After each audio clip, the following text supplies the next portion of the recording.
الحمد لله وكفى وسلام على عباده الذين اصطفى أما بعد فأعوذ بالله من الشيطان الرجيم بسم الله الرحمن الرحيم كل نفس ذائقة الموت صدق اللہ المولانا العظیم۔ بزرگوں اور بھائیوں، آج آپ کی اس بستی میں ہمارا آنا حضرت مولانا محمد ایوب صاحب ہٹودوی رحمۃ اللہ علیہ رحمت واسعہ کے انتقال پرملال پر ان کے اہل خانہ، ان کے متعلقین اور بستی والوں کی تعزیت کے سلسلے میں ہوا۔ حضرت مولانا سے میرے والد جناب الحاج عبدالقادر میر صاحب رحمۃ اللہ علیہ کا دیرینہ تعلق تھا، اور اسی بنا پر وہ میرے ساتھ بھی شفقت کا معاملہ فرماتے تھے۔ جمعیت علماء ہند سونگڑھ کا قیام جو عمل میں آیا، اس کے لیے میں برابر حضرت مولانا سے ربط میں رہا اور مسلسل ان سے گزارش کرتا رہا، یہاں تک کہ ان کو شر صدر ہو گیا، اور پھر انہی کی تحریک پر جمعیت علماء ہند سونگڑھ قائم ہوئی، اور اس کے قیام کے بعد اس جمعیت کے ذریعے برابر پروگرام ہوتے رہے، اور اس کی سرپرست آپ ہی تھے۔ آپ کی طبیعت کے اندر سادگی، صبر و شکر، تواضع، انکساری، بزرگان دین سے خاص تعلق اور اصلاح معاشرہ کی فکر، چنانچہ وہ پوری پٹی وہ ان کی ممنون اور مشکور ہے کہ ان کے جانے کے بعد بہت ساری بدعات ختم ہوئی اور بہت ساری اچھائیاں وجود میں آئیں۔ حضرت مولانا قمر الزمان صاحب الہ آبادی مدظلہم نے آپ کو اجازت اور خلافت بھی دی، اور انہی کی نسبت سے آپ اس مسجد میں ہر سال خانقاہ کا ایک نظام بھی چلاتے تھے۔ ایک مرتبہ جمعیت علماء سونگڑھ نے ملا ہاسپٹل کے ساتھ مل کر میڈیکل کیمپ رکھا اور مجھے بھی دعوت دی۔ جب میں نکلنے لگا تو زعفران کی ڈبی کہیں سے میرے پاس آئی تھی، میں نے اس کو جیب میں رکھ لی اور اللہ سے دعا کی کہ اللہ تیرا کوئی نیک بندہ ہو اس تک یہ پہنچا دے۔ اب میرے ذہن میں ایسا نہیں تھا کہ یہ کس کو دوں گا، البتہ یہ دعا میں نے کی تھی، اور سفر ہوا اور جو پروگرام تھا وہ بھی پورا ہوا۔ پروگرام کے بعد حضرت مولانا ہمارے ساتھ کھانے بیٹھے، پھر گفتگو ہوتی رہی۔ جب جانے لگے تو میرے دل میں داعیہ پیدا ہوا کہ یہ ڈبی حضرت ہی کو دوں۔ تو آپ کی عقیدت محبت پہلے بھی تھی، اس میں اور اضافہ ہوا، اور یہ آخری ملاقات رہی۔ آپ کی زاہدانہ زندگی دیکھ کر اکابر کی یاد تازہ ہوتی ہے۔ یہ علماء جو صاحب نسبت ہوتے ہیں یہ ہماری ہی طرح انسان ہوتے ہیں، لیکن ان کی نسبت اور ان کی جو برکتیں ہوتی ہے وہ بہت بڑی ہوتی ہے۔ امام ربانی حضرت مولانا رشید احمد گنگوئی رحمۃ اللہ علیہ، ان کے پوتے حضرت مولانا حکیم عبد الرشید محمود جو ننہو میاں سے مشہور تھے، انہوں نے لکھا ہے کہ حضرت امام ربانی کے انتقال کے بعد 3 باتیں گنگوہ کے اندر پیش آئی۔ ایک بات تو یہ پیش آئی کہ طاعون پھیلا، اور اس طاعون کی وجہ سے بہت اموات ہوئی۔ ایک بات یہ پیش آئی کہ وہاں ایک تالاب ہے، وہ برف کی طرح ایسا جم گیا کہ لوگ ایک کنارے سے دوسرے کنارے تک پیدل جاتے تھے۔ تو معلوم ہوا کہ اکابر کا وجود یہ ایک رحمت ہوتا ہے، ان کی جانے سے وہ فتنے جو ان کی برکت سے رکے ہوئے ہوتے ہیں وہ جاری ہو جاتے ہیں۔ مسیح الامت حضرت مولانا شیخ مسیح اللہ صاحب جلال آبادی رحمۃ اللہ علیہ کا وصال ہوا 1992 میں، اور آپ کا انتقال ہونا تھا کہ چند مہینے کے بعد بابری مسجد کی شہادت کا المناک واقعہ پیش آیا۔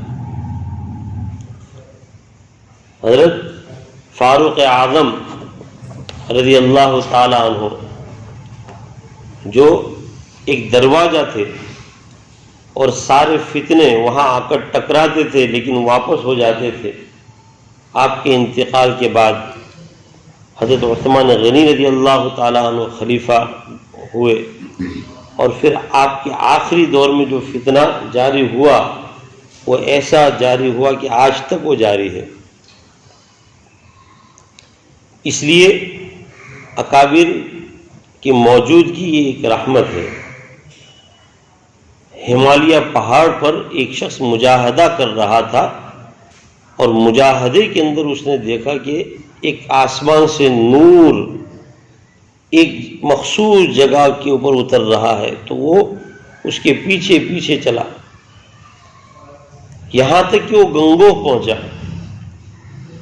یہاں تک کہ اس نے دیکھا کہ یہ نور امام ربانی حضرت مولانا رشید احمد گنگوئی رحمۃ اللہ علیہ کے گھر کے اندر اتر رہا ہے۔ تو کہاں ہمالیہ پہاڑ اور کہاں گنگوہ، لیکن آسمان سے اترنے والے نور کو اس عابد نے اپنے مجاہدے سے محسوس کیا۔ معلوم ہوا کہ اللہ کے مخصوص بندوں کے ساتھ اللہ کے خاص تعلق رہتے ہیں۔ اس لیے ہمیں یہ دعا کرنی چاہیے کہ اللہ جو خیر تو اس بستی پر ان کی حیات میں برساتا تھا وہ برابر جاری رکھنا، اور ان کی برکات سے جن فتنوں سے اس بستی کو تو بچاتا تھا اپنے فضل و کرم سے بچائے رکھنا۔ ان کی زاہدانہ بھی ان کے مکان پر جانا ہوا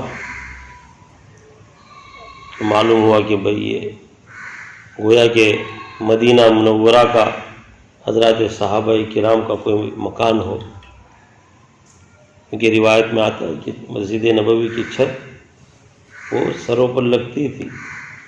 حضرت حسن بصری رضی اللہ تعالی رحمۃ اللہ علیہ فرماتے کہ میں چھوٹا تھا اور آپ صلی اللہ علیہ وسلم کی پاک بیویوں کے حجرے میں جاتا تھا تو جھک کر جانا پڑتا تھا، اور اگر بارش ہوتا تو اس صورت میں وہ ٹپکتا، زیادہ بارش ہوتا تو کیچڑ یعنی پیشانی پر سجدے کی جگہ پر لگتا تھا۔ یہ کیا ہے؟ ایک زاہدانہ زندگی۔ قطب الاقطاب حضرت شیخ عبد القدوس گنگوئی رحمۃ اللہ علیہ جو چشتیہ سلسلے کے بہت بڑے بزرگ ہیں، ان کے حالات میں آتا ہے کہ ہمیشہ ان کے کپڑے پیون دار رہتے تھے، پرانے پھٹے ہوئے۔ کسی نے کہا کہ حضرت پھٹے پرانے کپڑے پہننا کیا یہ فقیری ہے؟ آپ نے فرمایا کہ میرے پاس حلال کے اتنے پیسے نہیں ہیں کہ میں کپڑا خرید سکوں۔ جب آپ کوئی ایسا کپڑا دیکھتے جو کسی کی ملکیت کا نہیں ہے، ویسا ہی پڑا ہوا ہے، تو اس کو لیتے، اس کو بہت اچھی طرح دھوتے، پاک کرتے، اور جہاں پھٹنے کی تیاری ہوتی تو وہ پیون لگا لیتے۔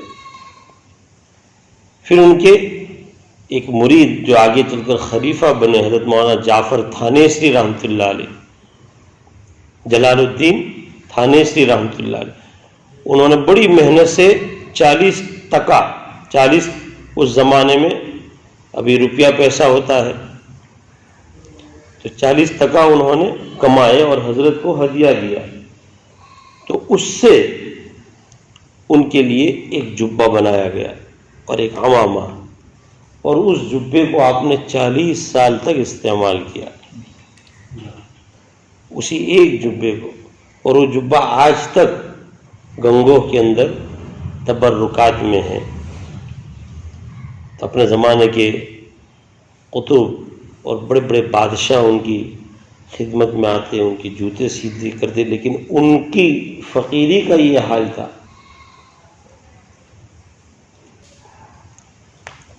ایک بزرگ گزرے ہیں گنگوئی میں، حضرت شاہ محمد صادق گنگوئی رحمۃ اللہ علیہ، ان کے ایک خلیفہ تھے حضرت شیخ ابو المعالی، عربی کے اندر معالی، وہ امبیٹھا کے رہنے والے تھے۔ تو اپنے شیخ کے پاس آئے، حضرت نے پوچھا کون ہے؟ تو کہا کہ ابو المعالی۔ تو حضرت نے فرمایا کہ مالی کیا لایا؟ کیونکہ معالی ایک عربی لفظ ہے، اور اردو کے اندر مالی یعنی باغ کو سینچنے والا۔ تو اس وقت تو آپ خاموش رہے، پھر اپنے گاؤں گئے اور انہوں نے ایک باغ لگایا اور درخت بویا اور اپنے ہاتھوں سے اس کو سینچا یہاں تک کہ وہ پھلدار ہو گیا۔ تو ایک کھنچے میں اس کے پھل اور پھول لے کر سر پر رکھا اور پیدل امبیٹھا سے گنگو آئے اور عرض کیا کہ مالی آپ کے لیے پھل اور پھول لایا ہے۔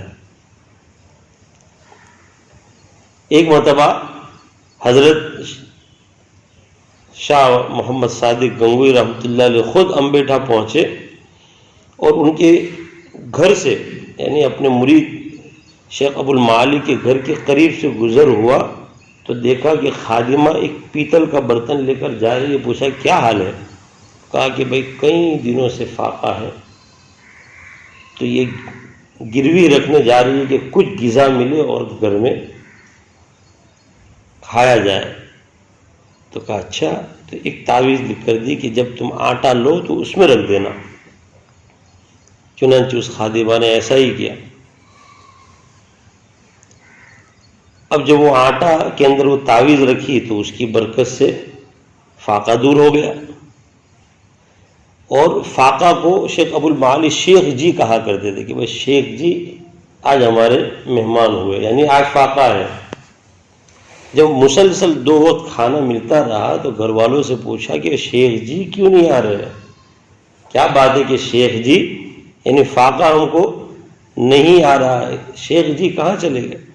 تو پورا واقعہ بیان کیا گیا کہ آپ کے شیخ کا گزر ہوا تھا اور انہوں نے تعویذ دی تھی اور اس کو آٹے میں رکھی ہے اور اس کی برکت سے چل رہا ہے۔ تو کہا کہ بھئی کیسے ہو سکتا ہے کہ میرے شیخ کی تعویذ آٹے میں ہو؟ وہ تو سر میں رکھنے کے قابل ہے۔ چنانچہ اندر سے نکالی اور سر میں رکھی، اور پھر وہ آٹا بھی ختم ہو گیا، دوبارہ فاقہ شروع ہو گیا۔ تو یہ اکابر، یہ ہمارے بزرگان دین، ان کی زندگی کس طرح زاہدان آتی، تو ان کا مکان دیکھ کر مجھے وہ اکابر کی یاد تازہ ہوئی۔ ایک آخری واقعہ، گنگوہ کے بزرگ گزرے ہیں، ان کا نام تھا شیخ ابراہیم دری فروش۔ ان کے حالات میں آتا ہے کہ 20 سال تک نہ رات میں سوئے نہ دن میں سوئے۔ جب ان کو بہت نیند کا غلبہ ہوتا تو دیوار سے تیگ لگاتے اور سو لیتے، بس یہی ان کی نیند۔ 20 سال کے بعد ایک مرتبہ گھر گئے، گھر آنا جانا تو ہوتا تھا لیکن سوتے نہیں تھے، اور اپنی اہلیہ سے کہا کہ میرے لیے بستر بچھاؤ۔ ان کی اہلیہ بھی بڑی فراست والی تھی، فوراً پڑھا انا للہ و انا الیہ راجعون، کہ میرے شوہر 20 سال سے نہیں سوئے، آج بستر بچھانے کا کہا، معلوم ہوا کہ آخری وقت آ چکا ہے، چنانچہ بستر بچھایا گیا اور سوئے اور ان کا انتقال ہو گیا۔ تو ایک نہ ایک دن ہمیں جانا ہے، اور یہ جو کرونا وائرس سے جتنے بھی لوگ دنیا سے تشریف لے گئے اہل ایمان، اللہ تمام کو رتبہ شہادت عطا فرمائے، اور جتنے بھی لوگ بیمار ہیں اللہ تعالیٰ ان کو پوری شفا دے۔ حضرت مولانا اختر صاحب بھی بیمار ہے، ان کی بھی بڑی خدمات ہے۔ مولانا الیاس صاحب، ان کی اہلیہ وہ بھی بیمار ہے، اور اچھے اچھے نوجوان ہمارے یہاں ایک یعنی باڈی بلڈر تھا، اور ہمارا ملنے جلنے والا تھا، اور ہٹا کٹا نوجوان جیم چلاتا تھا، جیم، لیکن کورونا نے ان کو بھی اپنی لپیٹ میں لے لیا۔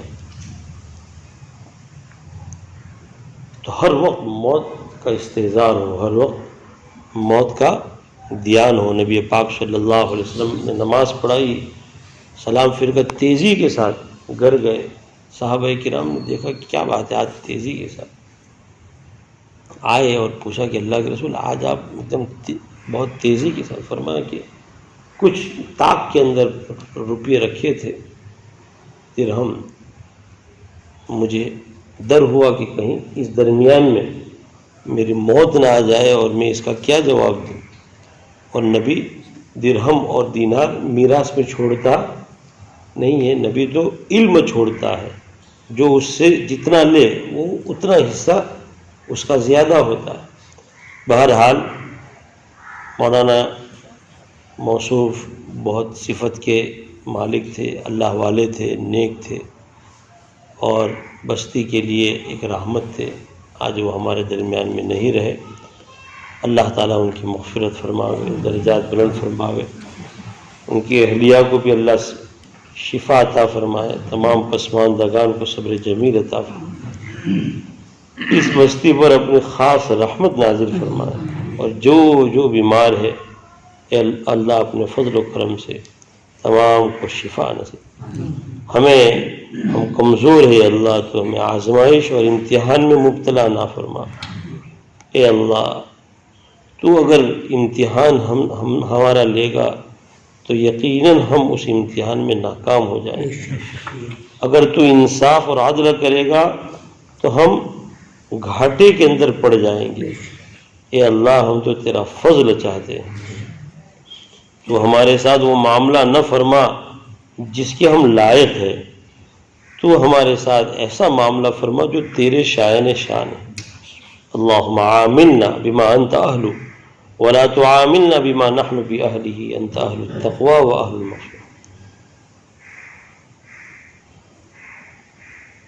اللہم احسن عاقبتنا فی الامور کلها واجرنا من خزي الدنیا وعذاب الآخرہ، رب اجعلنی مقیم الصلاة من ذریتی، ربنا وتقبل دعاء، ربنا اغفر لي ولوالدي وللمؤمنين يوم يقوم الحساب، سبحان ربك رب العزة عما يصفون وسلام على المرسلين۔